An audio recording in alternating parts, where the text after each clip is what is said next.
Bom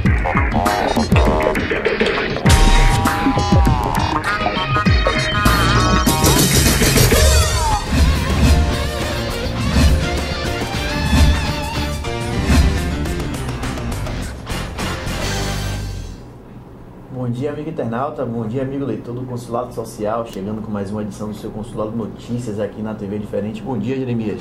Bom dia, amigo internauta, você que, como sempre, nos dá a alegria, a honra de permanecer aqui na audiência conosco na TV Diferente. Pois é, chegando com mais uma edição aqui nessa quinta-feira, agora 11h25, dia 1º de setembro. Chegou setembro, acabou agosto, a gente já está aí no mês da primavera, Jeremias, como diriam amigos nossos, o mês florido da primavera. O mês florido da primavera inicia-se mais um veado solto na região de Ondina, né? E não terminou tão agosto assim não, o mês que encerrou-se, justamente porque os servidores públicos aí realmente foram derrotados e vão ter que compartilhar a humilhação de ter limitações nos seus atendimentos de saúde.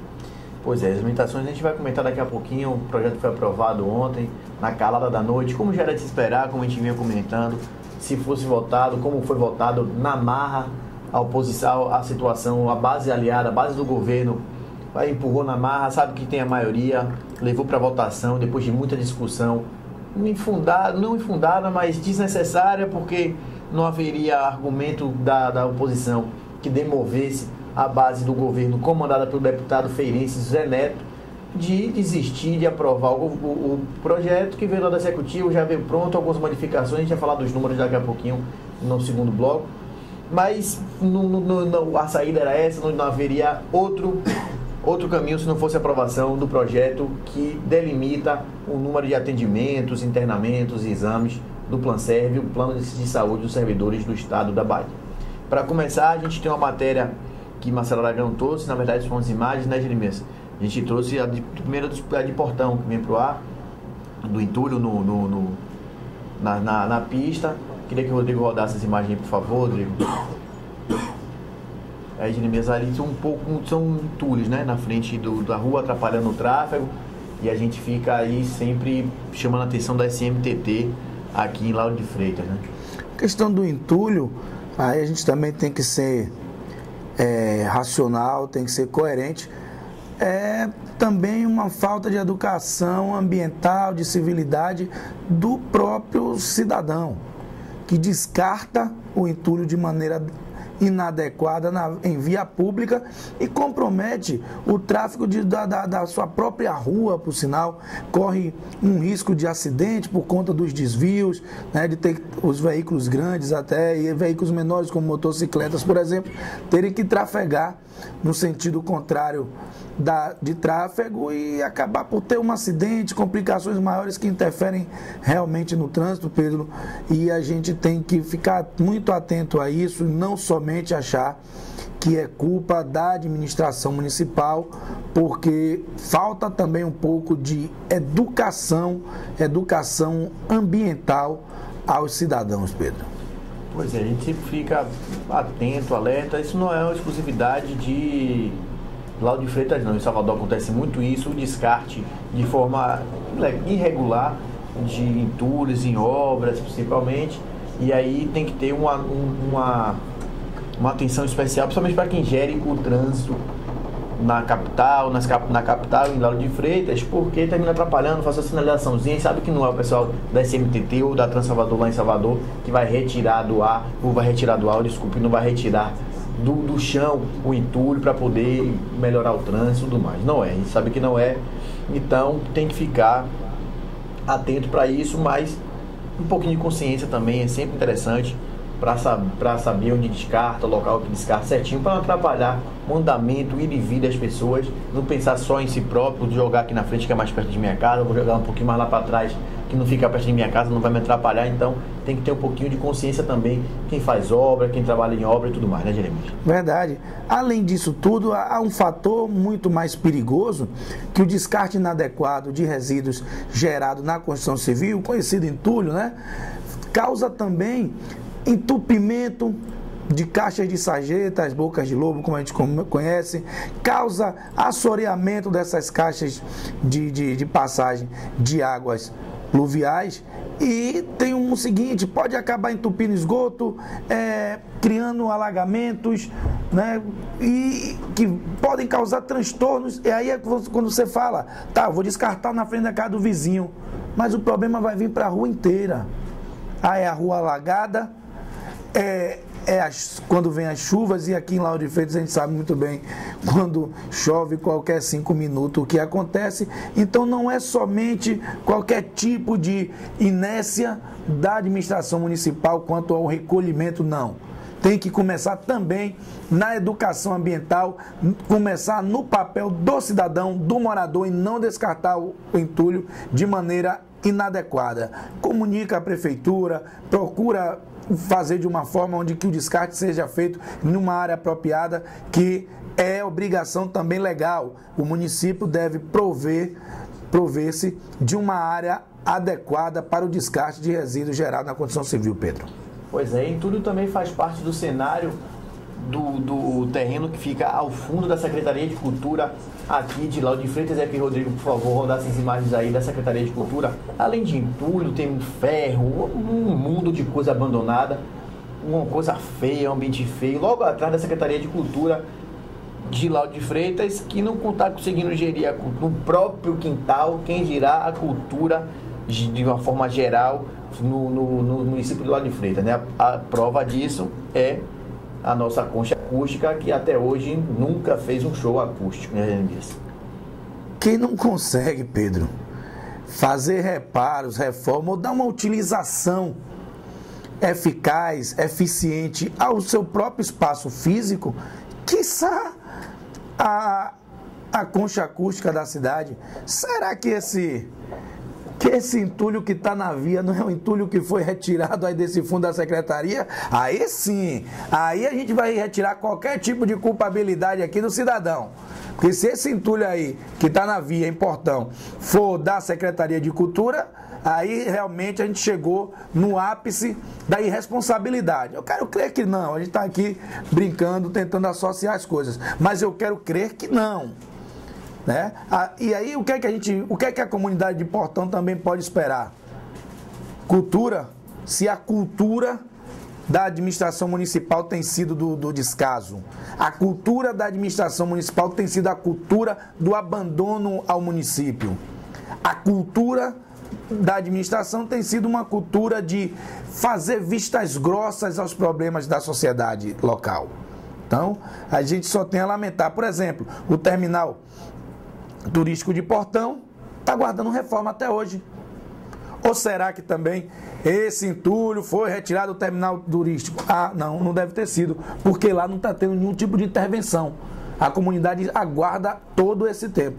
Então, a gente tem que procurar ver de que forma a cidade muda a sua cultura, não num aspecto formal, da cultura, das manifestações culturais, mudar a cultura de zelar pelo município. E aí a gente inclui a cultura assim como manifestação popular. A cultura, a saúde, saneamento, segurança, né? Todas as questões que são direitos básicos do cidadão e que têm sido negadas diariamente. A gente tem mostrado isso aqui, Pedro. Pois é, corriqueiramente a gente vê problemas de menor escala até grande escala. São diversos os tipos de problema que a gente consegue enxergar e traz diariamente. E a gente mostra, a gente comprova com imagens o que está acontecendo aqui em Lauro de Freitas, sempre com má gestão, uma falta de cuidado um pouquinho mais especial. Não digo nem que é incompetência, é falta de cuidado. Que se passasse na rua, desse uma olhada aqui, ali nas esquinas, ou até no fundo, olhasse pela janela do fundo, do próprio gabinete onde despacha, poderia enxergar os problemas que a cidade está vivendo e que não tem nenhum tipo de solução.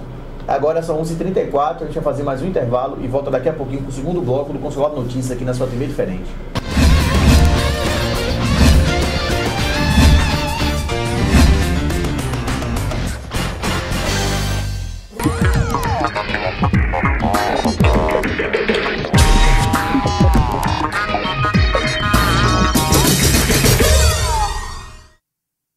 Se você está procurando, está se decidindo onde vai almoçar ou jantar hoje, a dica é um dos restaurantes mais tradicionais daqui de Lauro de Freitas, que é o Torre de Pizza. E é nele que nós estamos hoje para falar de uma delícia. Olha só esse buffet de feijoada. Todo sábado tem esse buffet para você e você tem direito ainda a 2 caipirinhas já inclusa nesse pacote maravilhoso. Casamento perfeito, hein? Sábado com caipirinha e com feijoada, a dica é você vir aqui com toda a sua família para o restaurante Torre de Pizza em Lauro de Freitas. Tem uma super estrutura, ambiente delicioso, parquinho para as crianças, atendimento VIP e o melhor do cardápio da cozinha contemporânea e mineira. Aquele tutu, torresmo, pizzas deliciosas, pisones, massas, que você procura com o melhor do cardápio, você encontra aqui no restaurante Torre de Pizza. E vale lembrar que também tem Torre de Pizza na Paulo VI, bem ao lado do Banco Santander. Portanto, almoço com os amigos, jantar delicioso, é aqui no Torre de Pizza.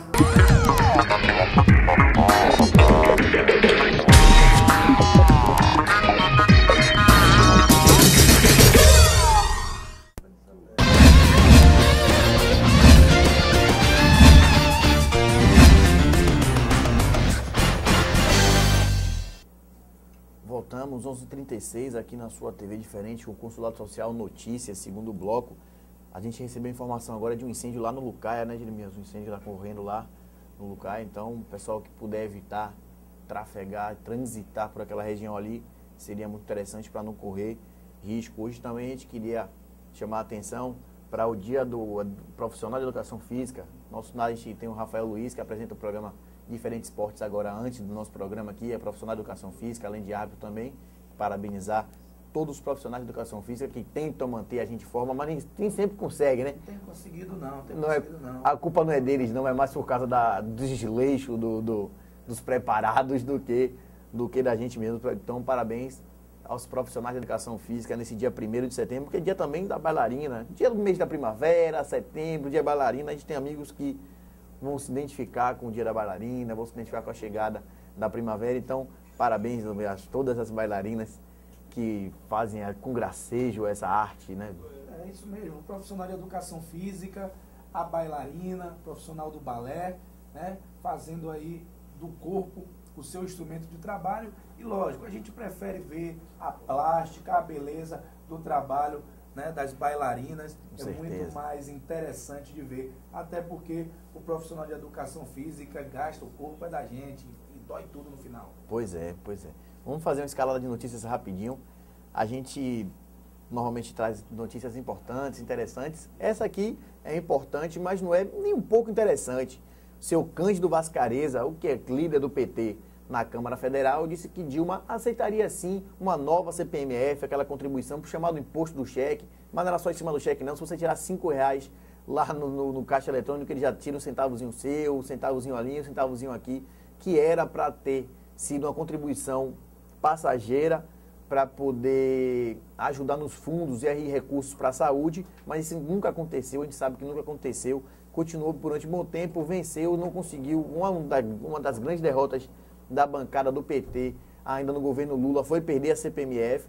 Então, esse CPMF pode voltar. A gente ouve isso desde quando Dilma, desde o dia 1º de janeiro, quando Dilma botou o pezinho dela lá dentro do Planalto, já se fala na volta do CPMF. Então, pode ser uma grande batalha aí, Jeremias, e pode ser que novamente a corda arrebente para o lado mais fraco, como acontece corriqueiramente, não só lá na Câmara Federal, mas também na Assembleia Legislativa, na Câmara dos Vereadores, seja de Lauro de Freitas, seja de Salvador, qualquer esfera da legislação sempre ocorre da gente sair perdendo de alguma forma, de algum motivo, por conta de um projeto de lei que é aprovado e a gente termina sempre se dando mal, né, Jeremias?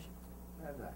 Só quem não deve querer a CPMF é o cidadão, o trabalhador assalariado. Porque os bancos já nos exploram de maneira insuportável com suas taxas e tarifas para manutenção de uma conta. E ainda vi o fantasma da CPMF novamente, é algo para a gente repensar a velha história do dinheiro debaixo do colchão. Porque, pelo menos, se não está rendendo, dilapidado também não vai estar sendo, Pedro. Pois é. uma notícia agora, essa importante, essa interessante, essa legal, é o atendimento itinerante do SIM, o Serviço de Mão de Obra lá no município, lá de Salvador, que vai estar hoje e amanhã, de 9 às 16. Hoje começou às 9, vai terminar às 16, amanhã também de 9 às 16, lá na Ilha de São João, no subúrbio ferroviário de Salvador, desculpe. E aí o pessoal que mora na região pode ir lá se cadastrar no sistema do SIM para conseguir um emprego, pode até fazer entrevista de emprego, tem também oficinas, isso é interessante. O pessoal que está querendo entrar no mercado de trabalho, se qualificar um pouquinho mais, dá um pulinho lá. Eles estão na Rua Direta, na Associação de Moradores, lá na Rua Direta, na Ilha de São João, em Salvador. É bom dar um pulinho lá, isso é interessante. Queria também chamar a atenção para a data dos vencimentos dos tributos municipais lá de Salvador, IPTU e todos os outros, aquela taxa de lixo, tudo aquilo que a gente paga, e no final das contas a gente não vê as melhorias, mas tem que pagar, porque senão você pode perder sua casa. Começa a partir de segunda-feira os vencimentos, o primeiro dia 5, o IPTU é um deles, então vamos ficar ligados a partir do dia 5 para não deixar vencer o IPTU, porque você pode até não poder fazer outras coisas, mas deixar de pagar o IPTU, se vacilar, ninguém toma a casa mesmo, né? O pessoal toma mesmo. Casa, se você não conseguir tomar a sua casa, lhe inclui na dívida ativa do município, que é um caminho até, que a gente pode estar até falando uma sandice aqui, é o melhor caminho para o mal pagador. Principalmente porque o município de Salvador tem valores, somas vultuosas a serem cobradas que estão na dívida ativa do município e que a prefeitura não tem mecanismos para cobrar esses valores. Serão valores substanciais que salvariam certamente os já sangrados cofres da prefeitura de Salvador. E aí, por conta desses mal pagadores e desses mal cobradores, você, cidadão, pobre, classe baixa para classe média, assalariado, que tem que prover sua família do sustento, é quem é cobrado com aquele carnezinho bonitinho. Todo o valor que vai para salvar os cofres municipais, que deveriam ser abastecidos com os valores das multas aplicadas a quem infringe a lei. Pois é, só para terminar a escalada de notícias, a gente vai chamar uma matéria daqui a pouquinho, é sobre um policial, o Jurandir, que está preso numa jaula, ele se prendeu numa jaula lá no bairro do Calabetão, em Salvador. Queria chamar aqui para quem tem assuntos a resolver nos órgãos estaduais que ficam lá no CAB, tem até hoje. Amanhã o CAB está não funcionando. Já é o feriado branco que a gente chama. Todo mundo já sabe que sexta-feira no CAB o ritmo já é bem mais devagar, bem mais lento. Amanhã vai ser rápido, mas não é. O esquema lá vai ser rapidez, mas vai ser só da Stock Car. E quem trabalha pela Stock Car amanhã está fechado. Todos os órgãos estaduais que ficam lá no CAB, lá no Consulado Social, você vê todos os que estão sem expediente a partir de sexta-feira. Então, hoje, se você tiver alguma coisa para resolver no CAB, corre, vai lá hoje, que a partir de amanhã não dá certo. Mas não corra muito não, porque tem muito muro do lado da pista, você pode se bater, se empolgar achando que está na Stock Car e se bater nos muros. Lá tem que tomar muito cuidado, tem muro que fica à frente dos cruzamentos, você não consegue enxergar com direito o movimento lá. Então, vai lá, vai com cautela, porque só a partir de hoje, só até hoje que fica os órgãos estaduais, né, Jeremias? Verdade, aproveitar que a gente está falando de Stock Car, mandar um abraço aos amigos aí da Assembleia Legislativa, que hoje já é sexta-feira, né? Para os nossos amigos da Assembleia, nossos amigos colaboradores que estão lá na Assembleia diariamente, e dizer que se você também for Stock Car, corre o risco dos trabalhadores que foram humilhados ontem pelo governo do estado paralisarem a prova da Stock Car aqui em Salvador. Isso tudo feito por um chamamento do deputado Targino Machado, que conclamou a todos a paralisarem a prova da Stock Car. Cuidado, e o deputado Marcelo Nilo também fez esse mesmo alerta. Os carros são muito velozes e ficar na frente certamente é um risco em potencial. Tome cuidado. Tome cuidado, não vá de carro, porque a paralela vai estar um caos. A gente já sabe que já fica normalmente um caos. Com estacionamento liberado, vai ficar mais caótico ainda. Não vai ter onde estacionar, você não vai ter o cabo para fugir do engarrafamento da paralela. Vá de ônibus. E outra, vá de capacete, leve um escudo também se for fazer manifestação, porque a Globo não vai deixar vocês aparecerem e fazerem manifestação de jeito nenhum, e a polícia não vai querer que isso aconteça também. Então, tome cuidado, se você for para fazer manifestação, vá equipado, vá preparado, porque você vai apanhar da polícia provavelmente, porque ela não vai deixar você fazer zoada lá não. Quase apanharam ontem no plenário da Casa Democrática. Os manifestantes, as pessoas que foram às galerias, que ali, deputado Marcelo Nilo, ali é a casa do povo. Ali, aquelas pessoas que estavam nas galerias, além de já estarem igual a bois nos corredores para serem abatidos no massacre feito pelo projeto que vocês aprovaram ontem com o Planserv, aquelas pessoas ali são os verdadeiros donos daquele local. E o senhor ordenou a saída dessas pessoas sob a escolta policial. E pessoas que estavam de bem ordeiramente, que saíam para ir ao banheiro, eram impedidas de retornarem pela própria polícia. E tudo isso sobre ainda a aprovação entusiástica do deputado Zé Neto. Então, a gente imagina que essas pessoas que permaneceram 16 anos na oposição, hoje massacram o cidadão, o eleitor, como o deputado que chamou aquelas pessoas que estavam na galeria de os seus eleitores. Não foi, deputado Zé de Arimateia? Os seus eleitores. Aquelas pessoas são cidadãos baianos, portanto, respeite-os. Pois é, tem que respeitar mesmo, porque é complicado. Uma falta de respeito, eu não quero nem fazer um juízo de valor, Jeremias, sobre aquele caso. Você esteve com a gente lá ontem, eu, você e Thiago Assis, estivemos lá no Calabetão, acompanhou de perto. Uma situação complicada, um fato, um caso meio sem explicação, mas cheio de indas e vindas, cheio de coisas, cheio de detalhezinhos que podem definir o qual motivo, razão ou circunstância. O nosso policial militar está na ativa, é trabalhador da Polícia Militar há mais de 15 anos, Jurandir. Ele foi condenado, depois a gente explica direitinho na matéria, foi condenado, mas está em liberdade, espera um novo julgamento, foi inocentado de um caso, foi acusado de outro. A gente fica meio sem saber o que fazer, mas o fato é que ele se prendeu numa jaula lá no alto, mas bem no alto mesmo, no bairro do Calabetão, virado para a BR, está lá preso para chamar a atenção do Tribunal de Justiça da Bahia, que é onde está o processo dele, procurando um novo julgamento, um novo andamento para o julgamento, para a decisão que levou ele para a prisão. Queria pedir, Rodrigo, para rodar o VT aí, na volta a gente comenta um pouquinho mais. Na ponta de um barranco que mais lembra os desfiladeiros de onde caem carros em filmes de ação, no final da Travessa da Paz, no bairro do Calabetão, em Salvador, uma jaula, feita de grades e portões, simboliza um protesto. No quadrado, com pouco mais de 1 metro de área, está o policial militar Jurandir Santana de Jesus, acusado e condenado pela morte do empresário Carlos Aníbal em fevereiro de 2003. A condenação é o motivo pelo qual Jurandir, que exerce a profissão de PM há 15 anos, resolveu prender-se.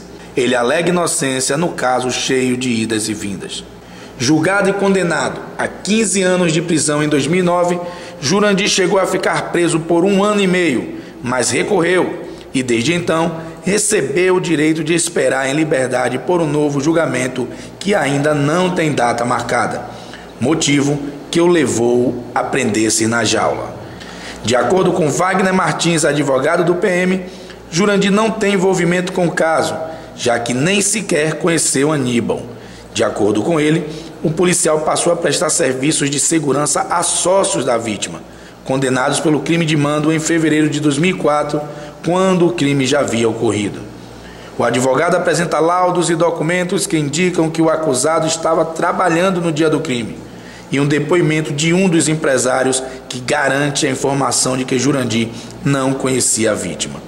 Ainda de acordo com Wagner, o caso do policial está no Tribunal de Justiça da Bahia, de onde deve sair uma decisão, senão o processo segue para o Superior Tribunal de Justiça e depois para o Supremo Tribunal Federal. Até que saia uma definição, Jurandir garante que segue preso na jaula, sem comer, somente bebendo água. Vocês já ouviram, né? Sou policial militar. 15 anos de serviço prestado. Fui preso em 2004, acusado de um crime que eu não cometi. Fiquei 1 ano e 11 meses preso. Fui solto, por meus corpos. Em 2009, fui a julgamento, confiante, acreditando que ia ser absolvido. Para minha surpresa, do advogado, fui condenado. Nós entramos com apelação, que é um recurso que se utiliza após, né, a condenação. Esse recurso foi julgado no Tribunal de Justiça há 2 meses atrás. E, de novo, para minha surpresa, negaram o direito pleiteado no recurso. Porque o que nós queríamos era tão somente direito a um novo julgamento. Já visto o fato de que nós temos inúmeras provas de minha inocência, algumas coisas não deu para ser acostada no processo no início, eu estava preso. E mesmo assim o Tribunal de Justiça levou esse direito ao novo julgamento. Nós estamos agora, eu estou agora questionando isso. Eles baseiam a negação, eles negam seu pedido baseado em quê? Por que eles não estão lidando com o julgamento? Mas é uma boa pergunta. Porque eu acredito que eles estejam apenas equivocados. Mas os motivos, as razões. Pelo fato de ter sido empresário, pode pesar isso? Estamos no Brasil, né?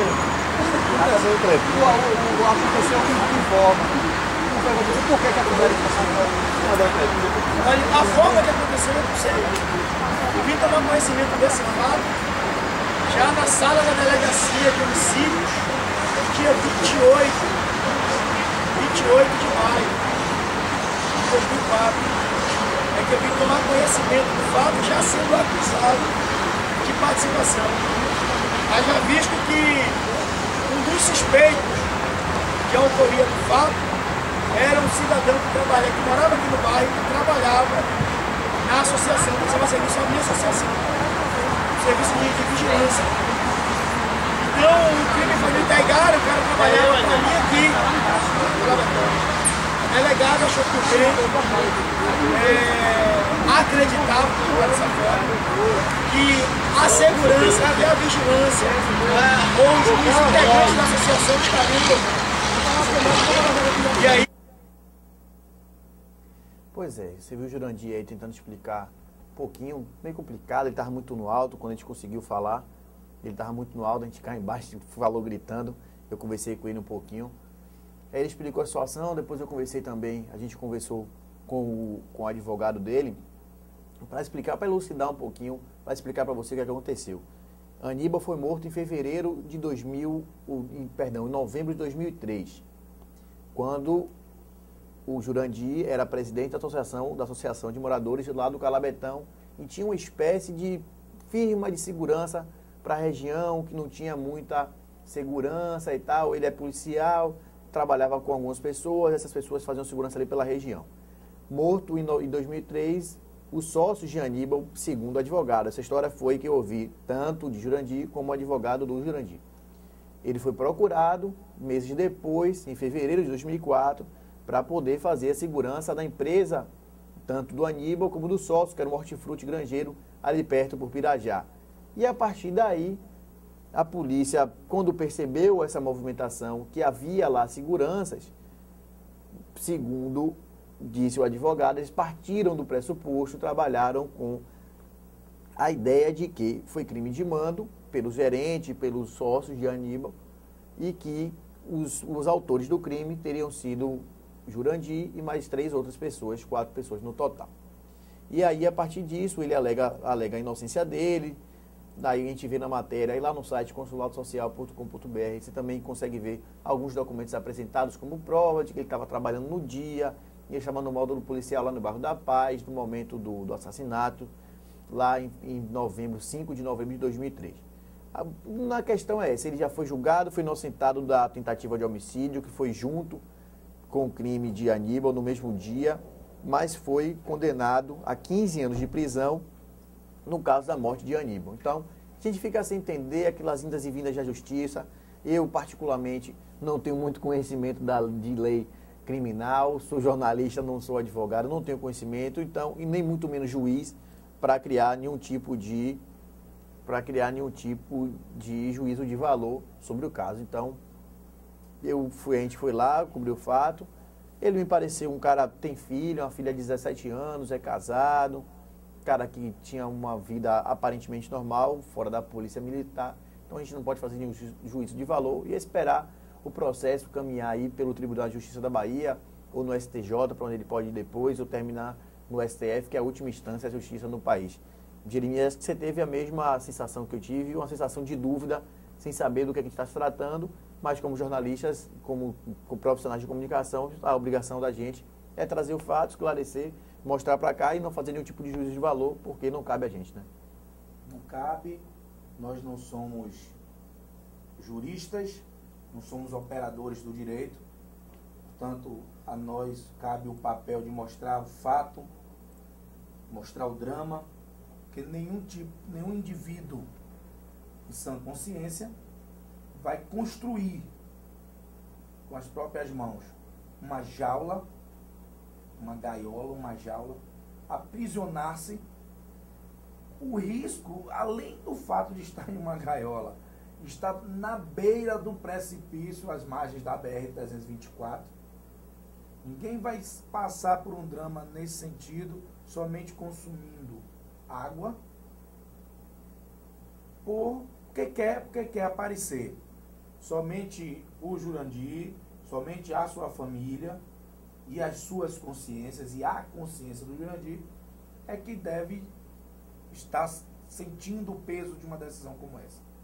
Os advogados da associação, né, o apoio jurídico aos militares, conversaram conosco, mostraram os papéis, a documentação juntada aos autos, né, documentações essas emitidas, são documentos oficiais emitidos pela Polícia Militar, são cópias dos livros de ocorrência, tudo essa documentação está juntada ao processo, né?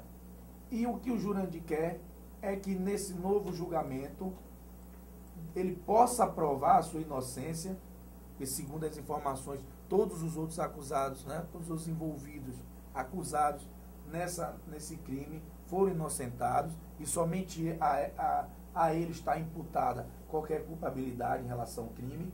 E o que ele quer é uma celeridade no seu julgamento, e isso aí, Jurandir, a gente sabe da demora que é os julgamentos, as decisões de processo na justiça. O que ele quer é justamente que nessa nova oportunidade e que com celeridade e com rapidez ele possa provar a sua inocência e acabar por toda vez com esse drama que certamente deve incomodar a ele, a sua família, aos vizinhos, colegas policiais. O nosso papel, ir lá, mostrar a verdade, ouvir o Jurandir, foi o que fizemos, ouvimos em todas as suas alegações, ouvimos o grupo que está à frente da sua defesa, ouvimos a sua família, ouvimos a comunidade e, portanto, somente quem pode definir culpabilidade, definir inocência é a justiça, pelos seus dispositivos legais, ou decisão do próprio magistrado, ou se for a júri popular.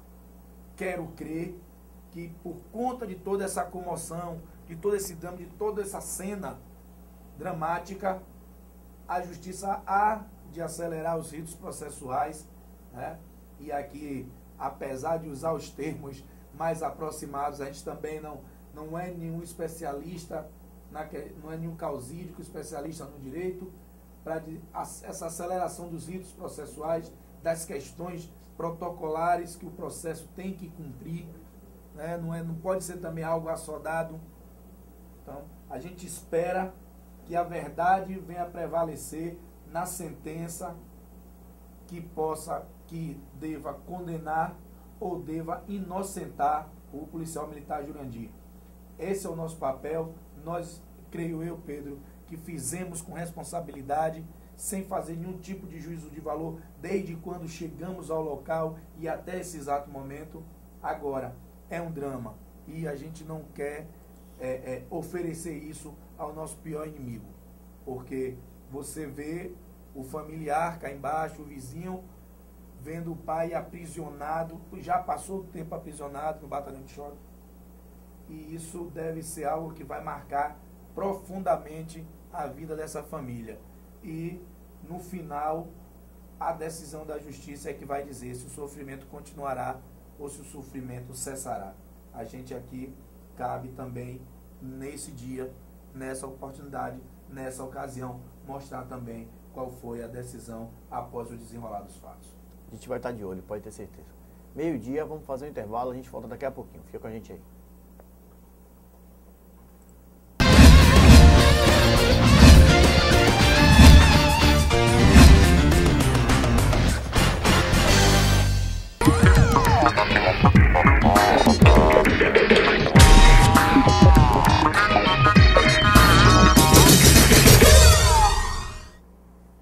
Se você está procurando, está se decidindo onde vai almoçar ou jantar hoje, a dica é um dos restaurantes mais tradicionais daqui de Lauro de Freitas, que é o Torre de Pizza. E é nele que nós estamos hoje para falar de uma delícia. Olha só esse buffet de feijoada. Todo sábado tem esse buffet para você e você tem direito ainda a 2 caipirinhas já inclusa nesse pacote maravilhoso. Casamento perfeito, hein? Sábado com caipirinha e com feijoada, a dica é você vir aqui com toda a sua família para o restaurante Torre de Pizza em Lauro de Freitas. Tem uma super estrutura, ambiente delicioso, parquinho para as crianças, atendimento VIP e o melhor do cardápio da cozinha contemporânea e mineira. Aquele tutu, torresmo, pizzas deliciosas, pisones, massas, que você procura com o melhor do cardápio, você encontra aqui no restaurante Torre de Pizza. E vale lembrar que também tem Torre de Pizza na Paulo VI, bem ao lado do Banco Santander. Portanto, almoço com os amigos, jantar delicioso, é aqui no Torre de Pizza.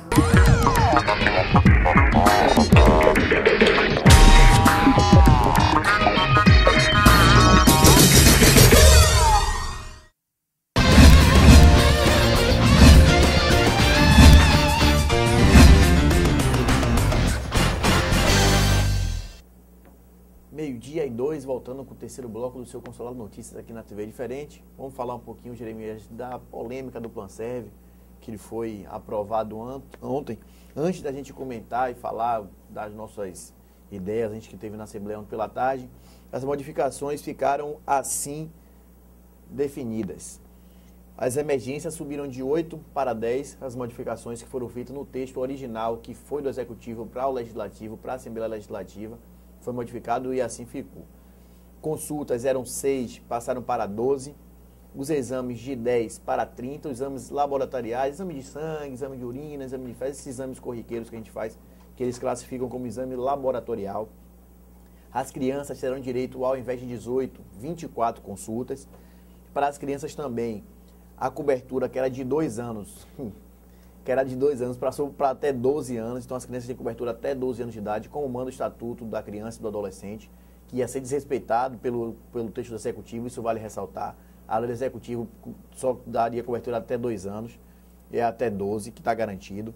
E os exames de alto custo, são aqueles exames de imagem, tomografia, aquelas outras coisas que a gente está naqueles tubos, aquela toda a tecnologia, esses aumentaram de 5 a 8 por ano. Isso não é cumulativo, se você usou 3 no outono você não vai ter direito a 11, então é de 5 a 8. E as doenças crônicas e os internamentos estão com as consultas liberadas, os exames liberados. Quem sofre, quem já está internado, precisa fazer qualquer tipo de exame, seja de alto custo ou laboratorial, também está liberado. E quem tem doença crônica também não tem limite, quem tem diabetes, câncer, essas outras doenças crônicas, que precisa corriqueiramente ir à emergência, precisa médico, fazer exames também, está fora dessa cota, que é chamado, que o pessoal está chamando de limitação, mas que chama de fator moderador. Na verdade é uma limitação, então são esses os números. Lá no consuladosocial.com.br também você vai ter mais detalhes da votação do Planserv, que acabou por volta das 11 horas, quase meia-noite, né, Jeremias? Pertinho da meia-noite, já chegando na sexta-feira, com 39 votos a favor, 20 contra, 3 abstenções, não foi isso? Verdade, Pedro. A sessão que foi um cenário de discursos efusivos, de embates, onde somente a oposição falava, onde somente os deputados opositores questionavam e em alguns momentos também jogavam para a plateia, jogavam para a torcida, porque já era uma derrota iminente, já sabia-se que o projeto passaria quando fosse para a votação, Agora, a oposição coube o papel de questionar. Questionar, protelar a votação o máximo possível, tentando vencer no cansaço. A bancada de situação não se cansou, porque em nenhum momento partiu para a defesa do projeto que, como você bem disse, iria conflitar com legislações federais, ia desrespeitar o Estatuto da Criança e do Adolescente. Ou seja, quem formulou, quem idealizou, quem contribuiu para a produção dessa mensagem do Executivo, não se atentou a esses detalhes, que apesar de podem parecer mínimos, mas não conflitariam com o Estatuto da Criança e do Adolescente, por sinal. A gente verificou, Pedro, com toda essa movimentação, com as pessoas, os manifestantes que compareceram às galerias, que o movimento político, que já é uma campanha antecipada que a gente vive, é um xadrez muito bem jogado, e os jogadores estão sabendo como fazê-lo, já se antecipou também ali nessa disputa. A gente viu que os segmentos sindicais que foram lá protestar, contestar pedir a não aprovação do projeto, eram somente entidades ligadas ao PCdoB. As entidades sindicais ligadas ao Partido dos Trabalhadores, na sua grande maioria, não compareceram, mantiveram-se mudas, assim como emudecidos estavam os deputados da base governista. Ontem eu não consegui ouvir a voz tão ecoante da nossa deputada Luísa Maia. Não consegui ouvi-la, muito menos vê-la na maioria do tempo. Não consegui ouvir a voz de deputados outros, como o deputado J. Carlos. Não consegui ouvi-lo. Não consegui ouvir deputados que toda a sessão estão ali defendendo o governo com unhas e dentes debaixo d'água. Todos eles falavam na voz personificada do deputado Zé Neto, que certamente deve ter tido a preocupação de dizer: pelo amor de Deus, não falem, porque eu sei que vocês estão contrários a esse projeto. Eu sei que vocês estão apenas exercendo o papel de representar a decisão do governo. Mais uma vez, não exponham suas opiniões, deixe que eu falo por vocês. E foi isso que aconteceu. Por muitos e muitos momentos, os embates só tinham como uma luta de MMA entre Anderson Silva e um lutador iniciante. Só apenas um batia. O deputado Targino Machado praticamente massacrou com toda a sua verborragia que pôde. Adjetivou da maneira que quis os deputados da base governista. Trouxe saquinho de moeda para ilustrar a forma que os deputados estavam se comportando. E aqui eu quero fazer uma ressalva silenciosa, mas uma ressalva. A deputada Graça Pimenta, que tem, por sinal, até faço vários elogios públicos à deputada por conta de sua atuação em defesa do meio ambiente, de questões que têm conteúdo, substancialidade para a sociedade. Não questões midiáticas que apenas existem para poder criar factoides e aparições na mídia. Né? A deputada Graça Pimenta tem se posicionou, mesmo o PR sendo um partido que está discutindo a relação com o PT, tanto a nível nacional como a nível local. Então, quero fazer essa ressalva à deputada Graça Pimenta, parabenizá-la pelo seu trabalho, reconhecer isso de público, porque mesmo sendo uma deputada em primeiro mandato, está produzindo, ao contrário de gente que está no segundo mandato e apenas quando aparece, é como um fantasma. Tem uma deputada na Assembleia que é como um fantasma. Quando bem você não espera, ela aparece para lhe assustar. Calada, como se... Calada, muda, apenas indo para dizer amém à orientação do líder da bancada governista. Então, Pedro, todo esse movimento não estava somente, tinha um Plan Serve como pano de fundo, mas tem a disputa eleitoral, a disputa entre o PT e o PCdoB. A própria deputada Alice Portugal se posicionou contra o projeto do PANSEV. O deputado Álvaro Gomes, por alguns momentos, sumiu do plenário porque não sabia o que fazer, né? Porque a disputa dentro da base do governo, pela indicação, a candidatura da Prefeitura Municipal de Salvador em 2012 já está em jogo. Isso está muito mais do que provado.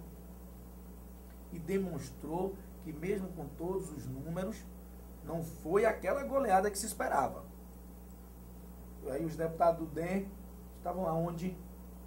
O deputado Rogério Andrade, onde estava o deputado Judário Penedo, que já estão de malas e cuias para o PSD votassem no governo, ou ficaram com vergonha? Como diriam os pônei malditos, que nojinho. Pois é uma disputa política, altamente política, a gente percebe. A gente sabe, se quem tiver um tempo e puder pesquisar sobre os planos de saúde estaduais, são poucos ainda no estado que existem, e boa parte deles tem o que a gente chama, o que o pessoal chama de coparticipação. Coparticipação. A gente sabe disso, mas a mudança não pode ser abrupta, como foi com o PlanServe. Não pode ser na marra, como foi com o PlanServe. Não pode ser... O Zé Neto falou que há uma discussão desde o começo do ano. Mentira. Mentira, a gente não viu. A gente que acompanha o dia a dia da Assembleia Legislativa, a gente vê que não tem nenhum tipo de discussão. Não havia nenhum tipo de discussão. Veio do Executivo, chegou no Legislativo, com arrogância comum de quem tem a maioria na mão. Vamos chegar, vamos aprovar e vai ser assim e pronto, acabou. A gente sabe que não pode ser assim. Foi de forma muito abrupta, inclusive a votação foi imposta pela maioria, porque a oposição sabia, a situação saberia que tinha maioria, saberia que se levasse para a votação seria aprovada, e assim foi. Levou para a votação, foi na força, foi na marra, aprovou e pronto. Acho que vai estar lá a partir do dia que Jacques Wagner assinar e referendar o projeto de lei, e acabou, e vai ser assim, vai ter o tempo lá para poder se adequar e não vai ter mais discussão. Não pode ser assim de forma abrupta, até porque boa parte desses líderes aí, tanto o governador como boa parte dos secretários e boa parte dos deputados que fazem parte da base aliada, da base governista, foram sindicalistas e pregavam excessivamente o diálogo na época que o governo não era do PT. Sabe o que eles fizeram ontem? Pegaram a história dele. Rasgaram. Pois é. Boa parte deles estavam muito despreocupados com o discurso, muito despreocupados com o diálogo, impuseram na marra a vontade do governador, que já está sendo corriqueiro, já está sendo comum a falta de diálogo na parte do governador Jacques Wagner do PT. 12h12, a gente vai fazer mais um intervalo e volta daqui a pouquinho. Vamos falar um pouquinho sobre o esporte, falar o Bahia dormiu na zona de rebaixamento, tem grande chance de sair hoje, mas vamos falar um pouquinho sobre Vitória também, a lista de relacionados do jogo do Bahia e a possível escalação. Vamos discutir um pouquinho sobre futebol. Fica com a gente aí.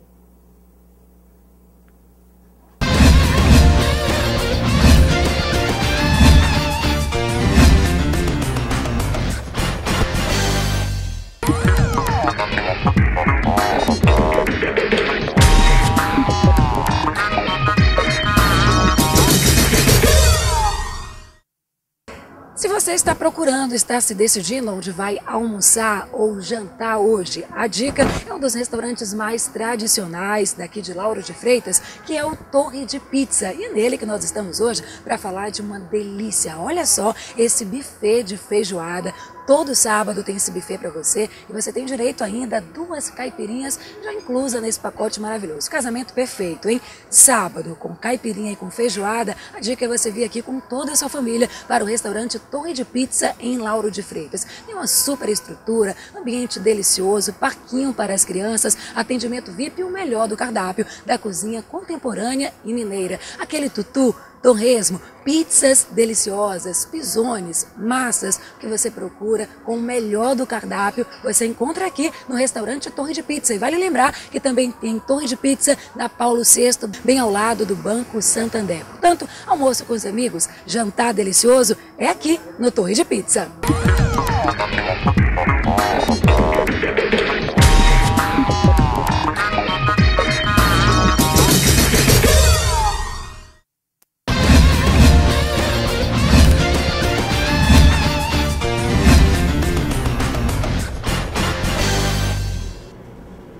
14, chegamos para o quarto e último bloco do Consulado Notícias aqui na sua TV Diferente.com.br. A gente vai falar um pouquinho sobre o esporte, né, Jeremias? O Bahia que joga hoje contra o América Mineiro, lá no Pituaçu, às 20 horas e 30 minutos. Vai pegar o time, vamos passar a escalação. A lista de concentrados. Tem Omar e Thiago vai ser o titular. Jean Carlos e Marcos, laterais. Dani Moraes, Diego Jussani e Paulo Miranda, os zagueiros. Fabinho, Fael e Marcondes, os volantes. Carlos Alberto, Lulinha, Maranhão, Nicão e Ricardinho. Nicão aparecendo aí nessa lista, vai sentar no banco. Os atacantes são Gabriel, Jones, Rafael e o Reinaldo e Souza. Reinaldo e Souza são os atacantes. O Bahia que deve entrar com 4-4-2 pela primeira vez. René deve usar Ricardinho e Carlos Alberto juntos, com Souza e Jones lá na frente. Vamos ver se o Bahia consegue vencer. O Bahia que entrou, infelizmente, na zona de rebaixamento ontem, com a vitória do Avaí contra o Flamengo, 3-2. O Flamengo fez um gol no finalzinho. O Avaí foi bem, conseguiu vencer o jogo. E deu sorte, o Atlético Mineiro foi sorte e um azar ao mesmo tempo, que o Atlético Mineiro venceu o Atlético Paranaense, foi também a 18 pontos e encostou no Bahia. E aí uma derrota do Bahia hoje e mais uma derrota contra o Flamengo, um resultado negativo, pode deixar o Bahia um pouquinho mais abaixo. Então a vitória hoje é mais do que essencial e é mais do que esperada também, porque se, como você mesmo falou, Jeremias, se não ganha do América Mineiro, não ganha mais de ninguém, né? O Bahia tem essa lista de concentrados para o jogo de hoje contra o América Mineiro, fraco América Mineiro. Esse daí é o que pede para apanhar, porque o Bahia conseguiu ainda perder dessa equipe na estreia do Campeonato Brasileiro. A equipe que vai com o goleiro Marcos, com o goleiro Thiago, deixa preocupação, porque o professor René Simões pede que não vai o atleta.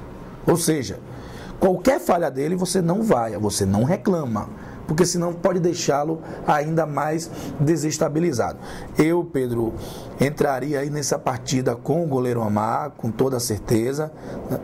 Substituiria o Marcos pelo Jean Carlos, mesmo voltando de contusão, se recuperando. Na zaga tem que ser realmente o Paulo Miranda com o Danis Moraes, que, por favor, não cometa danos morais com a nossa torcida, né? A lateral esquerda vai improvisar o Maranhão.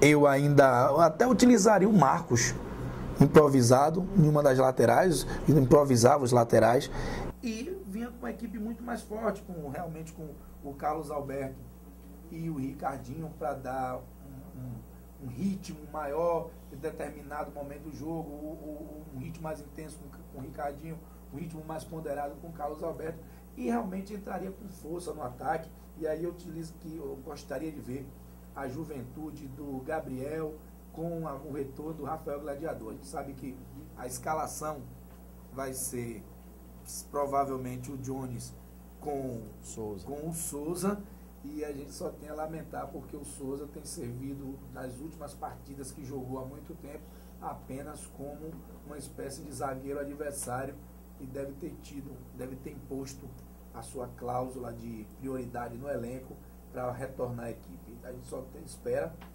que o Bahia tenha um resultado positivo, e aí eu não falo hoje somente dos 3 pontos, há de haver uma atuação mais imponente. O Bahia tem que se impor dentro de Pituaçu, apesar da fraqueza do adversário, tem que se impor, ganhar bem, para que possa trazer um certo alento à sua torcida, que ultimamente só tem visto factoide também na administração do Bahia. É missa, ônibus novo, vai levar para onde? Só se for para levar a barca de jogadores que tem no elenco, para sair todo mundo junto, para não precisar cada um ir no seu possante, para não precisar todo mundo abrir uma mala e ninguém conseguir escutar nada, para ter um bagageiro maior para levar mais caixa de uísque. Então, talvez o ônibus do Bahia sirva para isso.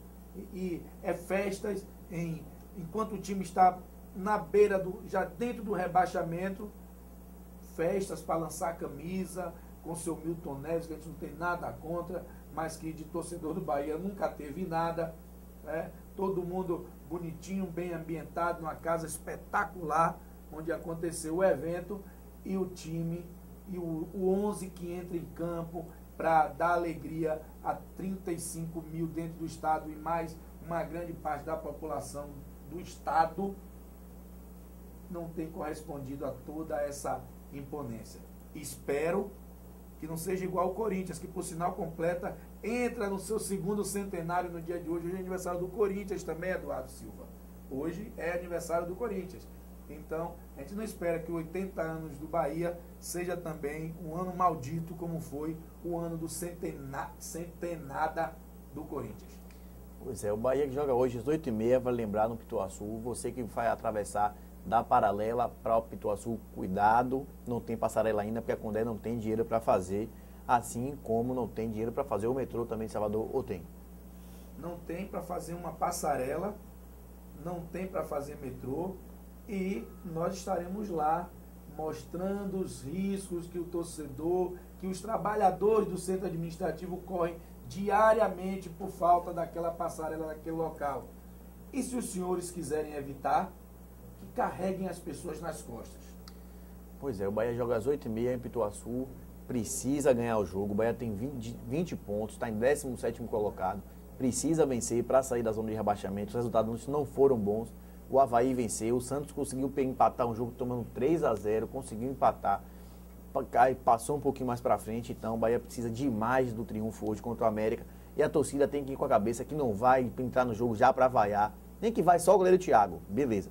Mas não vai o time, vamos segurar, o time ainda tem muito menino novo, apesar de ter jogadores como Ricardinho, Carlos Alberto, jogadores que são mais rodados, mais tarimbados, mas a vaia já no começo do jogo atrapalha e muito o jogador, cria uma pressão, o time já entra pressionado, então evitar criticar, deixa para criticar no finalzinho do jogo, quando vê que já não tem mais jeito, ou então quando acabar a partida, mas se for para criticar, se for para reclamar no começo do jogo, não é isso, não é eu, não tiro nem a razão de jogadores como o Wellington, que gostam de fazer as besteiras, mas falam da torcida. É verdade, atrapalha um bocado mesmo. Até pro próprio torcedor é chato, às vezes você quer prestar atenção no jogo, o cara tá ali reclamando, xingando. Então, vamos torcer, vamos apoiar. Se o Bahia sabe fazer isso, apoiar pelo menos torcedores que não sabem pressionar, mas apoiar. Só sabe isso. Apoia o time até quando der, até quando puder, e depois critica ou faz a festa, que é o que a gente espera que aconteça quando acabar o jogo. E depois, não fiquem utilizando o Twitter, vocês que adoram esculhambar Marcelinho, esse que pegou pesado com o torcedor, viu? Será que sua senhora esposa achou de você ter dito o que fez com a mulher do rapaz lá? Marcelinho, cuidado com o que você fala, porque você está ficando com a boca grande também, igual seu amigo, viu? Cuidado. E depois, vocês que esculhambam o Marcelinho, porque merecem, vocês não fiquem pedindo, por favor, poxa, não convidaram a gente para a festa. Pra quê? Bate no Twitter e querem bajular. Se for para tomar uísque, junta dinheiro e compra uma garrafa e bebe em casa. Pois é, o Bahia não pode entrar na que o Vitória entrou, que é uma crise, um racha interno de diretoria, porque senão a gente sabe que o final das contas nunca é interessante. Sempre, a gente tem um exemplo do Vasco, tem um exemplo do Grêmio, times que tiveram um racha na diretoria, acabou o time parando na segunda divisão. Palmeiras, né? O Palmeiras também, diversos são os exemplos, então vamos prestar atenção e fazer uma intervenção que tiver que fazer antes de que seja tarde demais, porque senão, meu amigo, é complicado cair para a segunda divisão. Vitória está vendo lá, as duras penas, o Vitória que joga no sábado contra o Icasa em casa, mulher não paga ingresso, então o Bardão deve estar mais florido do que de costume. O pessoal lá em casa não me ouça, o Bardão sempre é muito bem florido, sempre é muito bem interessante. Sábado vai estar mais ainda. Sábado não paga. Mulher com a camisa do Vitória não paga, vai entrar de graça. Então o público deve ficar um pouquinho maior, deve ter seus 14, 15 mil pessoas. Vitória precisa do triunfo, pode entrar no G4, caso a Americana tropece em casa, a Americana que recebe o Asa dentro de casa. Quem sabe não rola um tropeço lá, a Vitória consegue entrar no G4 para se manter, fazer uma sequência boa de resultados aí. Vitória que não tem muita novidade não, o plantel continua o mesmo, não tem muitas modificações. O time que deve ir para campo deve ser o mesmo que que começou o jogo contra o fraquíssimo Vila Nova, lá em Goiás. Então, vamos torcer para que o Bahia vença hoje na quinta-feira, a gente venha com boas notícias, a Vitória vença no sábado também, para a gente começar a semana tranquilo. E quem sabe Ronaldinho Gaúcho já se picou, já foi embora, o Bahia não consegue vencer o América hoje, conseguiu uma vitóriazinha lá contra o Flamengo também, para despachar de vez essa onda de Z4, de zona de rebaixamento, não tem nenhum problema mais. 12h24, a gente vai ficar por aqui, amanhã a gente volta ao vivo aqui na sua tvdiferente.com.br. Aquele abraço.